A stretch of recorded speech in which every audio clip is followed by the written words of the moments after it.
Hello, my dear and guys. Let us start today's class.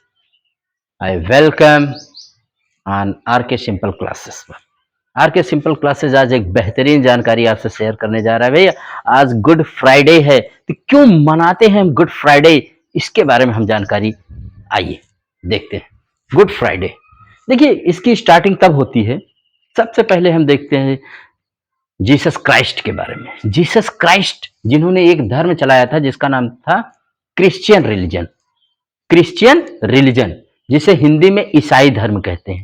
तो देखो, Jesus Christ का जो बर्थडे है जिसको हम मनाते हैं 25 दिसंबर को, क्रिसमस डे के रूप में, बड़ा दिन के रूप में भाई अपने यहाँ कहा जाता है उसको। ठीक है, हालांकि ज्योग्राफी में ये नहीं है, लेकिन बड़ा दिन भी उसी को कहते हैं, क्रिसमस डे, जो पड़ता है 25 दिसंबर को। ठीक है, तो जिस दिन जीसस क्राइस्ट को क्रूसीफाई किया गया था, यानी एक तरह से उनको सूली पर फांसी दी गई थी, सूली पर ऐसे उनको चढ़ा दिया गया था, उसी दिन को, वो दिन था गुड फ्राइडे, शुक्रवार का दिन था। तो उसको गुड फ्राइडे लोगों ने कहा, क्रिश्चियंस लोगों ने, ईसाइयों ने। क्यों कहा? क्योंकि मानव के कल्याण और वेलफेयर माने भलाई के लिए इन्होंने अपने प्राण दे दिए। इसको याद रखिए, इसीलिए गुड फ्राइडे होता है। तो इनके यहाँ का एक तरह से इनके आज जीसस क्राइस्ट का डेथ डे भी है, इसी दिन क्रूसिफिकेशन डे भी कहते हैं, सबसे हॉलीडे भी एक तरह से इसको मानते हैं। क्यों? क्योंकि मानव के कल्याण के लिए इन्होंने अपने प्राण दे दिए थे।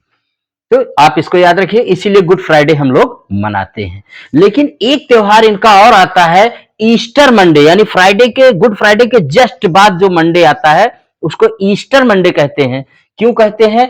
क्योंकि इसी दिन जीसस क्राइस्ट कहते हैं पुनः जीवित हो गए, फिर से जीवित हो गए, अगेन अपने रूप में आ गए। ये तो तीनों त्योहार जानते रहिएगा, Christmas day, good Friday, Easter day, Easter Monday. Easter Monday कहते हैं उसको, ईस्टर डे भी कहा जाता है, ईस्टर मंडे भी कहते हैं। तो आप इसको तीनों को याद रखिएगा। तीनों का मतलब क्या है? इस दिन जन्म, इस दिन मृत्यु, और इस दिन फिर इनका वापस आना, ईस्टर मंडे को। अब इनके बारे में कुछ और जान लेते हैं। जीसस क्राइस्ट की मदर का नेम था मैरी, इनके पिता का नेम था जोसेफ, यानी इनके फादर, और ये जहां पैदा हुए थे जेरूशलम, बैथलेहम कहते थे, जेरूशलम जो आज इजराइल की बहुत मशहूर शहर है भाई। ठीक है, जेरूशलम इजराइल में पैदा हुए थे ये। ईसा मसीह के जन्म से ही ईसवी, ईसवी माने समझ, ईयर, साल, सन, जो सन चल रहा है, ईसवी सन इनको कहा जाता है। क्यों?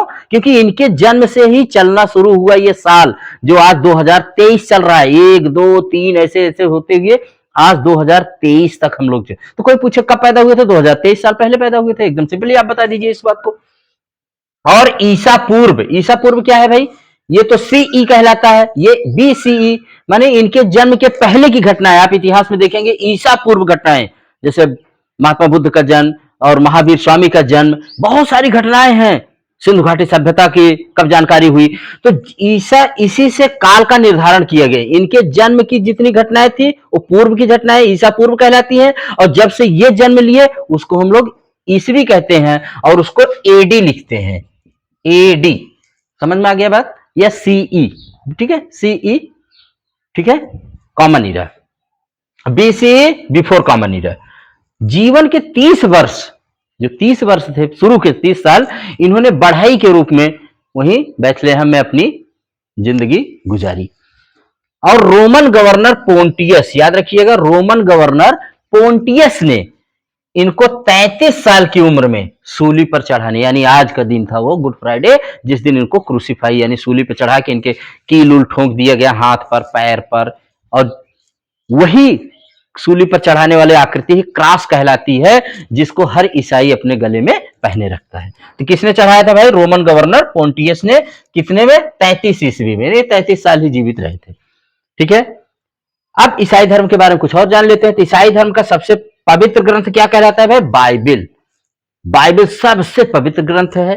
क्रॉस जो ये लोग गले में पहनते हैं, ईसा मसीह के क्रूसिफिकेशन वाला फिगर, वो सबसे पवित्र चिन्ह है। और वेटिकन सिटी जो इटली में, दुनिया का सबसे छोटा देश वेटिकन सिटी इटली में, यही ईसाइयों का सबसे मुख्य धार्मिक केंद्र होता है, जहां से सारे आदेश निर्देश, इनके सबसे बड़े गुरु का नाम है पोप, तो वही पोप के द्वारा इनके आदेश आते जाते रहते हैं। दो समुदाय में बटे हुए हैं, एक होते हैं कैथोलिक होते हैं, एक प्रोटेस्टेंट होते हैं। ठीक है, तो ये जानकारी थी गुड फ्राइडे और इनसे रिलेटेड। ठीक है, अब इनसे इनका जो कैलेंडर चलता है दुनिया में सबसे मशहूर कैलेंडर ग्रिगोरियन कैलेंडर, जिसका पहला महीना जनवरी और लास्ट महीना दिसंबर, जो हम लोग मनाते हैं 1 जनवरी को हैप्पी न्यू ईयर सभी लोग करते हैं। तो इससे भारतीय कैलेंडर का कुछ संबंध है? हाँ, भारतीय कैलेंडर का जो राष्ट्रीय पंचांग है, नेशनल पंचांग क्या है? नेशनल कैलेंडर ऑफ इंडिया शक सम्वत उसको कहते हैं। क्या कहते हैं भाई? शक सम्वत। तो आपको पता है शक सम्वत आप कैसे निकालेंगे? देखो, जो साल चलता रहे, जैसे इस समय कौन सा साल चल रहा है? 2023, उसमें आप 78 को घटा दीजिए। तो जैसे आप 78 घटाएंगे 1945 आ जाएगा, यानी 78 साल पीछे हैं हम। तो आप शक सम्मत क्या है? ग्रिगोरियन कैलेंडर से 78 साल पीछे है, तो 1945 कौन सा शक सम्मत चल रहा है भाई? 1945, जो देश भारत सरकार का राष्ट्रीय कैलेंडर है। लेकिन भारत में सबसे पॉपुलर कैलेंडर कौन सा है? विक्रम संवत, जिससे हिंदू धर्म के सारे विवाह, शादी, रीत रिवाज, सूर्य और चंद्र की जितनी गतिविधियां होती है सब इस पर, जो उज्जैन के राजा विक्रमादित्य के द्वारा स्टार्ट किया गया था, शुरू किया गया था यह कैलेंडर।